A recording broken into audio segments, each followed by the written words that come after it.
हे आहे आपल्या हक्काचे चॅनल आणि आपण पाहत आहात चाणक्य न्यूज मराठी।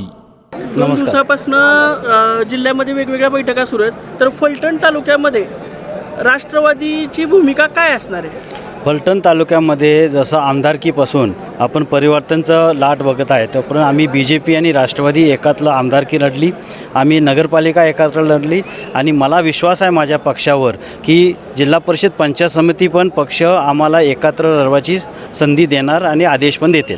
जिल्ह्यामध्ये काही वेगळ्या भूमिका झाल्या तर फलटणची भूमिका काय राहणार? जिल्ह्याची भूमिका काय होईल ते त्यांचा प्रश्न आहे, बट फलटणमध्ये आमचा राष्ट्रवादीच्या चिन्हावर आमचे आमदार साहेब सचिन पाटील आहेत आणि शेवटी आमदार विधानसभेचा असल्यामुळं की पक्ष राष्ट्रवादी आणि भाजप अशी युती आम्हाला सांगेल अशी आम्हाला खात्री आहे।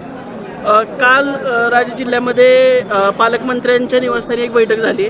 त्या बैठकीमध्ये आपले राष्ट्रवादीचे मंत्री मकरंद आबा, नितीन काका, रामराजे साहेब असे सगळे एकत्रित होते आणि शिवसेनेचे नेते होते।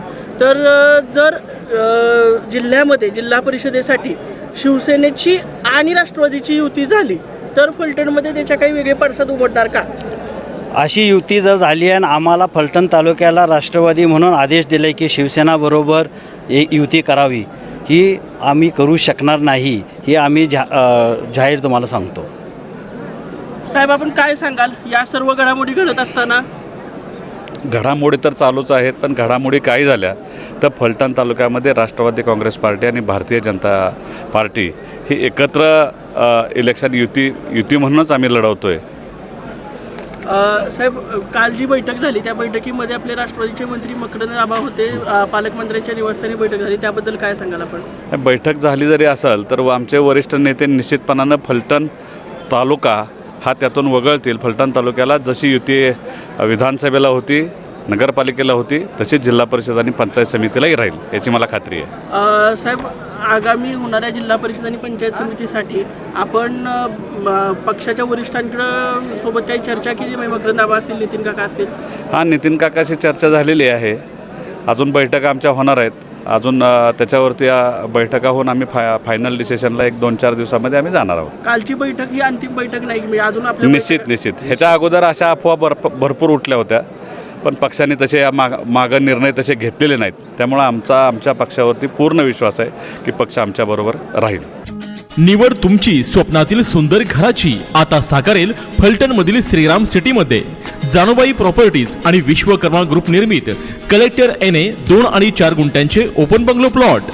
फलटण नगरपालिका हद्दीत पाणी, ड्रेनेज व्यवस्था, स्ट्रीट लाईट, रस्ता आणि फलटण नगरीतील सर्वच मोक्याच्या ठिकाणांपासून काहीच मिनिटांच्या अंतरावर असणाऱ्या श्रीराम सिटीमध्ये आजच आपला प्लॉट बुक करा। तुमची आजची गुंतवणूक ठरेल भविष्याची नवी दिशा। संपर्क मोबाईल विनोद घाडगे 9922643104। फलटण मधील जिंती पुलाच्या नजीक शेती शाळेच्या अगदी जवळच असणारे व्हेज नॉन व्हेज प्रेमींच्या अस्सल चवीचे विश्वसनीय ठिकाण विनोद घाडगे यांचे हॉटेल जानूबाई, जिथे आपणास मिळेल चिकन थाळी, मटन थाळी, मच्छी थाळी, अंडा थाळी तसेच व्हेज थाळी। तेव्हा आजच सहकुटुंब, सहपरिवार किंवा मित्रपरिवारासोबत विनोद घाडगे यांच्या हॉटेल जानूबाईला येऊन अस्सल चवीचा आनंद घ्या। पत्ता हॉटेल जानूबाई, जिंती पुलाच्या नजीक व शेती शाळेच्या अगदी जवळच, फलटण खुंटे रोड, फलटण। संपर्क मोबाईल 72 1800 1898।